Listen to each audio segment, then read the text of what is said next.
A Zord is the big machines that we man. We need Ninja Megazord power now! The Megazord is all of our Zords put together as one big robot. Oh boy. You'd think you'd be a little more articulate about the show.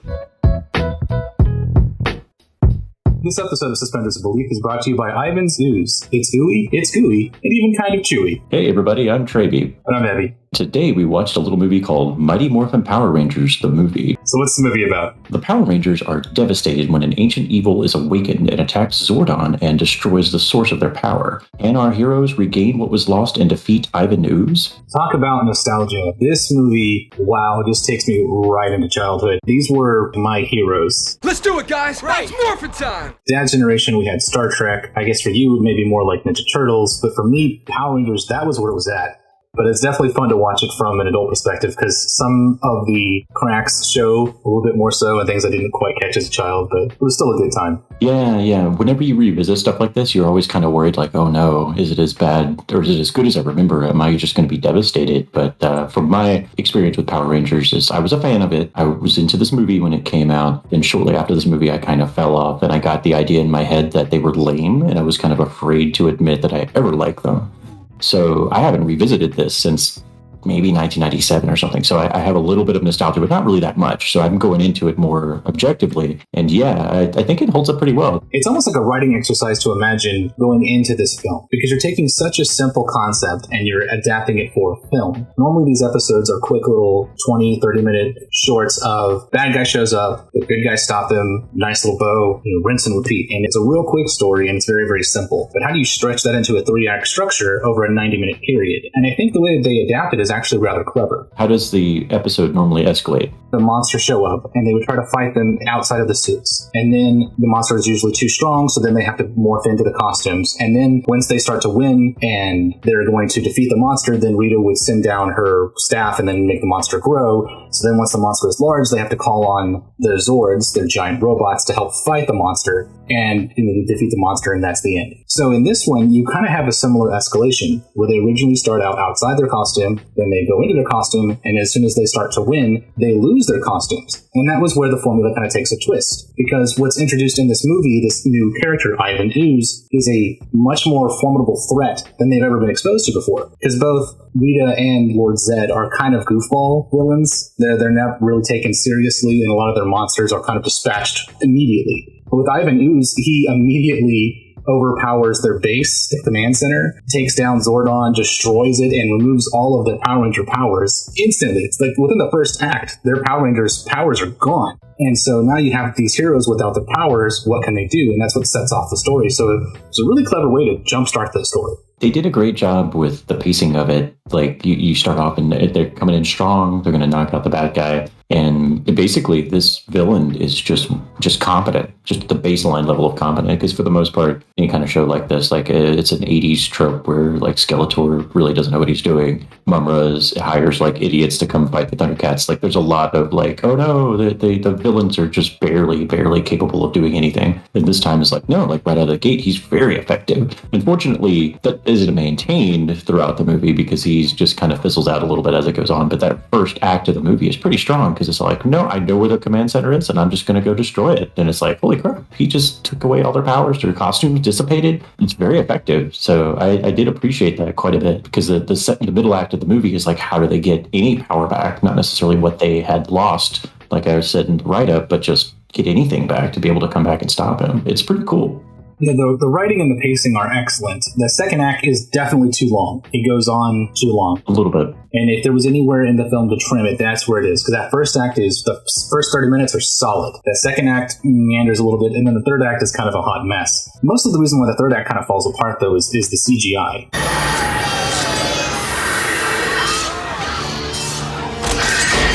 They were so determined to use the CGI because it was the cutting edge technology. It was the best that they could do. And I understand that. But watching it, it really feels like a Saturday morning cartoon. And I know that we are talking about Power Rangers, but everything else in the movie was raised in class. Like their costumes. In the show, they're wearing like spandex and like a plastic helmet. And in this one, they have suits that look like armor, but they look great. Yeah. It's so disappointing to go from the show where you have these practical robots and monsters to this. Like, this is your high-class, fancy version of these giant fights with these horrible CGI monsters. That does not age well at all. Yeah, and you know that they were proud of that because the idea was that they want to sell more toys. They want to sell these new robots, and they've got them looking all shiny, and they're brand new designs that nobody had ever seen before, and they're just so embarrassing to look at. Like you noticed when we were watching it, most of it has to do with their movement. When they move more slowly and a little more realistically, like they have some kind of weight to them, you buy it a little bit better, but they still to me, they kind of visually stand out even in a flat shot, but it's especially heinous whenever they're moving around and they have like no weight to them. There's a bit where Billy, as the wolf robot, has bitten the tail of the scorpion thing, and he's just flopping around with no weight at all. Oh, not so great. The Scorpion one in particularly is awful. Every time he moves, he's too fast, and I think there's just too much going on. The reflective surfaces, it's so shiny, it just looks like chaos. It's kind of like the modern day Transformers when there's just too much happening and your brain can't even understand what you're looking at. I have a similar sort of reaction when I'm looking at the CGI of these giant robots. Yeah, it made me think of Transformers Beast Wars watching it, because I was thinking, this is really pretty. This is TV level 1995 CG. That's the thing. That's what I made that joke at the beginning. It's like, it looks bad even for the time, because it was impressive to see something like Reboot and Beast Wars on television, because it's like, holy crap, we can do computer animation and you could just watch it every day after school. This is on par with that, and it's a little embarrassing in retrospect. And I know that had they come out with people in costumes to play the robots, the audience probably would have pushed back against that. Right. It being 1995 and an American audience, they probably would have been like, oh no. They were still using people in kaiju outfits in Japan in the 90s. There's Godzilla movies, there's Gamera movies that had come out at that time, with even feature films where they were still doing it. So if that was for a Japanese audience, they probably just left it the same. But in America, we're like, no, we got to get that CG. So I respect the attempt, but yeah. I think the same thing that happened with the Super Mario Brothers movie is the same problem this one had, where I don't know if it was producers interfering or it was pushback from test audiences, or like who to push the blame on. But the opening of the Super Mario Brothers movie had that stop motion black and white dinosaurs, which was great, and then they removed it to do the terrible pixelated animation bit. And I feel like this one had the same problem with those CGI robots. They're probably being told, like, no, this is the new cutting edge thing, we've got to do it. And it's made worse when in juxtaposition within the same movie of the amazing practical effect of the giant skeleton monster they fight.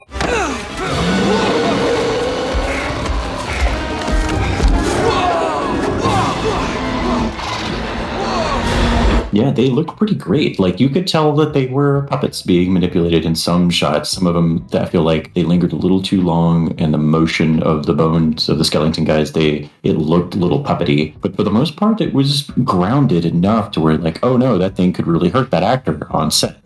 That's part of the thing about practical effects, is because it's not so much, I believe that that's really a skeleton moving around, or I believe that it's really a gremlin running around, or whatever it is. It's just enough in your brain to make the connection that this exists in the same universe as the person on screen. So by that nature, it's just the tiniest bit, a little bit more believable. You don't have to suspend your belief quite as much when you're watching that. When you're doing something that's CG, at a certain point, your brain is just like, oh, that's fake. Just automatically, it just accept it's fake. It's fine.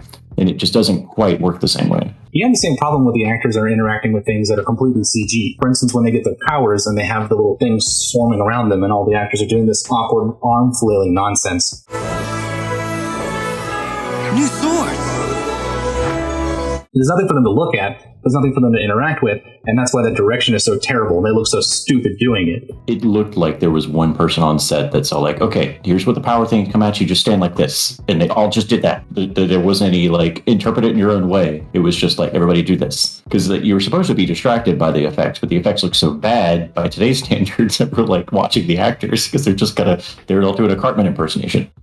Sometimes it's a little noticeable, but the costumes, their new costumes look good. Not the ninja costumes. Those are fine. They're effective for what they're trying to do. But the new power costumes, the transforming Morphin Ranger parts, those look good. The bone guys look good. The Tango Warriors look really great. The bird guys, I always like those. And the slime guys at the beginning with like the slime dreadlocks, they were pretty cool.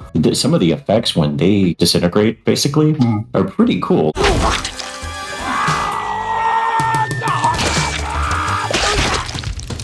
That's pretty cool, pretty effective. I also liked how well they utilized the actors' backgrounds in this, where you can obviously tell some actors actually had skills in martial arts, and some actors obviously had skills in gymnastics. Because there are specific moments where Does the flipping help? Right. That's kind of nice. I don't know how much say the actors had in their own fight cinematography, or if it was one of those type of things that they wrote it into script that certain Rangers were going to be more martial arts heavy. At this point, they've been Power Rangers for at least a year, so they had been doing it for a while. And I don't know if it was the same team behind the TV show who did the movie, but I have to imagine that they had at least some say. The choreography overall is really good. Today, before we watched this, I watched a couple episodes of the American version of the show, and the Japanese footage when they are in the costumes is oftentimes a little over-exaggerated, a little showy for the tone that they're going for. And I feel like the choreography with the American cast is trying to emulate that as close as possible to keep it consistent. But this movie kind of throws that out the window and is doing their own thing, and it feels very well edited. There's still like the extra sound effects that they cut in here and there that are kind of silly, but that's again part of the tone. But for the most part, like that early fight scene when they're fighting the slime guys, it just feels weight to it. It feels like they're really making contact. It's very well paced. Like you believe that they're trying to fight these guys, and it's pretty impressive. All the creativity in a lot of the shots, a lot of the fun bits of like they're rollerblading, they're having fun, they're skydiving, like they're just kind of hanging out, having a good time. And those parts are really fun. But as far as the characterization of this movie is, you can kind of lump all of them into one category and just say the Rangers blank. They all have the same wants, they all have the same needs. There's not a lot of individualization between the characters whatsoever. Yeah, I had one line in terms of characterization in my notes, and it was, Kimberly is most compassionate. I didn't even use good grammar. Earlier in the movie, when Zordon has been defeated, he's not quite dead yet. All the Rangers go to Alpha to talk about what's the next move. We got to go to this planet to get the power. But Kimberly lingers around Zordon. Zordon's life force will not last long. You won't have much time. But they double down on that because when they go to the planet, there's a scene where she's like pensively watching the waves crash on the beach. You okay? I was just thinking about Zordon. She genuinely is worried about Zordon, and it's some kind of characterization. It's not an arc. It's just like, oh, this person feels something. They're not just a fighting machine going through the plot of the movie. So that's about it, though. So there's not a lot of characterization going on between them individually. In this movie, you do have Adam, Aisha, and Rocky, who are the new Power Rangers to the group, because Billy, Tommy, and Kimberly have been around for a while. And I do feel like the older Rangers at least get a little bit more. You do get Billy, and you have Kimberly almost constantly making puns, and I feel like they make more puns than anybody else in the movie. You have Tommy who doesn't really do the puns thing. He just tries to say things that are cool. 8-ball, quarter pocket. Nothing to do with anything, Tommy. What are you talking about? But he does have like quippy sort of Spider-Man-esque comments where he's just trying to be cool. I don't really feel like the other ones get much to do with. You have Adam's shining moment of the film is where he's so disappointed in his new stupid Power Ranger suit. Adam, what's wrong? I'm a frog.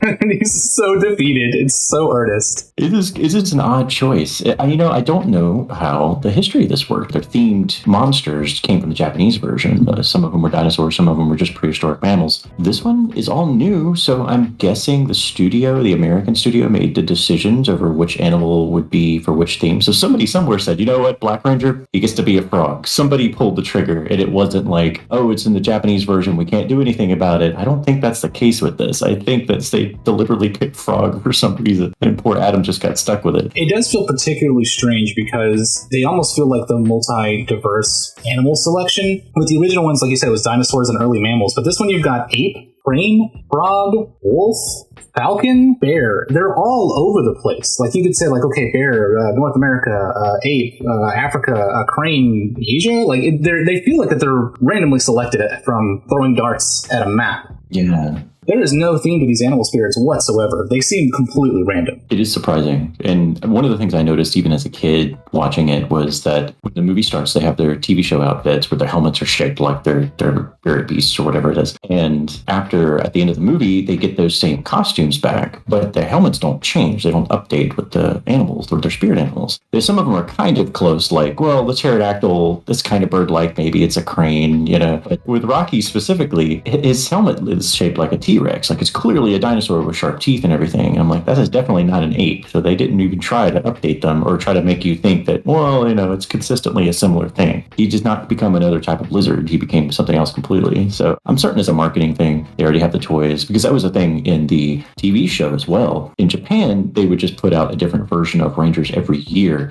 And in the States, we picked that one year and adapted it. But in America, that concept was new, so they didn't know how to sell it. So they wanted to make more footage. They actually had the crew in Japan shoot more footage of them in the costume with more monsters, just so that we could get more episodes, rather than have to take the risk of alienating an audience, which actually did happen to me, because I was watching the show and then I watched the movie and they have those ninja costumes. And I do remember watching an episode of the show where they were in the ninja costumes, and I remember being like, I'm out. And I don't know what it was. It was just that much of a change. I'm like, I'm not into this anymore. And I could see why, because audiences were kind of afraid, or the studio was a little bit afraid that audiences would react that way. So I guess that's why they maintained the costumes. The only other characters I really wanted to comment on were Bulk and Skull, because normally Bulk and Skull are just the butt of the joke. I guess you'd call them semi-antagonists. They're very non-functional antagonists of the Saved by the Bell bits of the original Power Rangers TV show. They're there, but they don't really cause much problem. They're kind of just there for comic relief. I don't really understand their purpose in the show. In the movie, however, they actually get to do something. They get to save the day, kind of. The strange part about the editing, though, is that the boy specifically says, "You two come with me," and then you get one quick shot of Bulk like flipping a switch to turn on the water pressure. But then at the end, when everyone's like regaining their consciousness, they're back up on the cliff where everyone else was. And I don't know how they got there, but Bulk and Skull apparently have teleporting powers. And you two come with me.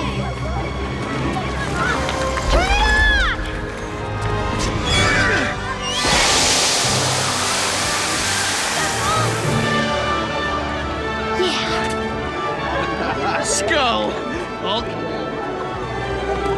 Through the magic of editing, I'm over here, then I'm over there.